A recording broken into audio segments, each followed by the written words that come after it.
All right, so this, of course, is the big moment in American politics, the most important day on the American political calendar.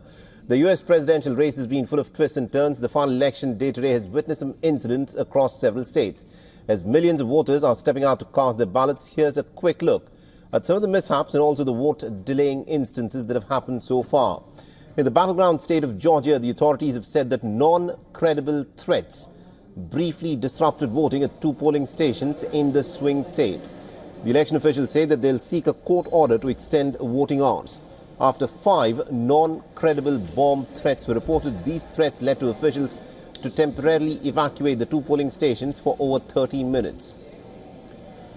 Now, there are reports of logistical issues in polling stations that have also come in from New York, where Councilwoman Vicky Palladino raised the issue after the leader stepped out to vote. According to reports, ballots have been scanned multiple times before the system read them correctly.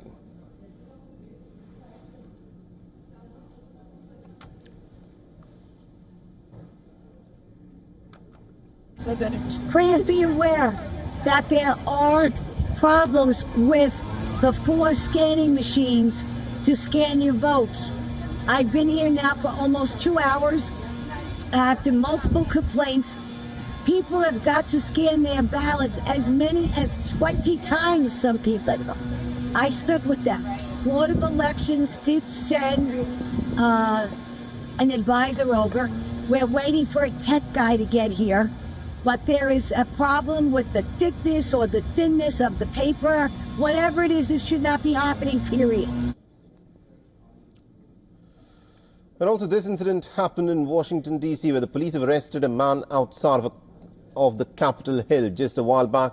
And according to the U.S. Capitol Police officials, the man, they say, smelled of fuel. He reportedly had a torch and a flare gun in his possession. The suspect also had a notebook with him, and he said that he wanted to get to the Congress. The Capitol Visitor Center has now been closed for the day.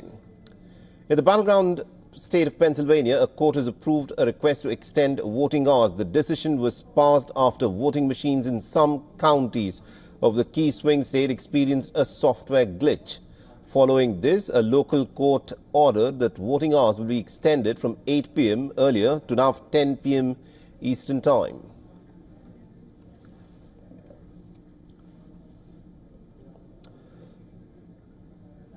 All right, now to give us more updates in terms of what, of course, is happening at this moment, we're being joined by WION's Siddhant Sibil, who is joining us live from Washington, D.C. Siddhant, bring us up to speed with the incident that seems to have happened at the Capitol. There was a man who's been apprehended, according to the police. He reportedly smelled of fuel and also had a flare gun with him. What's been happening there? Well, Mohammed, all throughout the morning, I was present at the location. You must have seen all the lives from that particular location. And essentially what happened, this is my experience, is that the security was heightened there. In fact, all the journalists who were present inside the Capitol campus were asked to go out. Now, the security did not want to take any chances, and that is the reason why it was done. Now, this incident has emerged, and there is a confirmation of what transpired, and there has been a social media post as well regarding it. But essentially, all throughout Washington, the security has been substantially increased, and if you go around, there are fences around. There are fences around the Capitol as well. And what this particular incident has happened, it doesn't look like it has. It's really very dangerous incident happened. But the fact that what happened in January 2021, the authorities do not want to take any chances, and that is why the security has been increased and fences have been put up, and is some of the most important areas, including, of course, the Capitol Visitor Center has been debarred for the visitors, at least for today. We will be going to White House later today, which of course has also been barricaded, essentially not only for the security purposes but also for the preparation of the oath taking of the next president of the United States. But a long day today, and a day which will of course see a lot of security focus, but also who will be the next president of the United States. Absolutely indeed, Siddhant. Now, the question, this is still a developing story. More details have to emerge. But do we at this point of time know as to who this individual was? Was he a party supporter either of the Republicans or the Democrats? What is his background? Is any of that information out?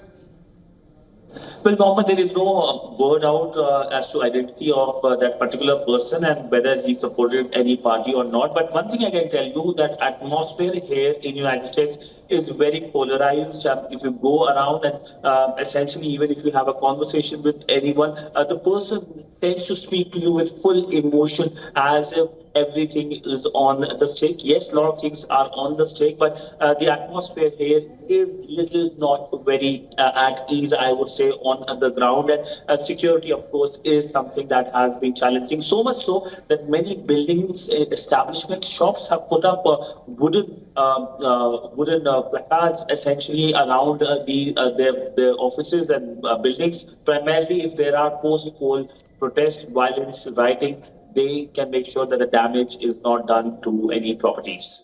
For all the latest news, download the WION app and subscribe to our YouTube channel.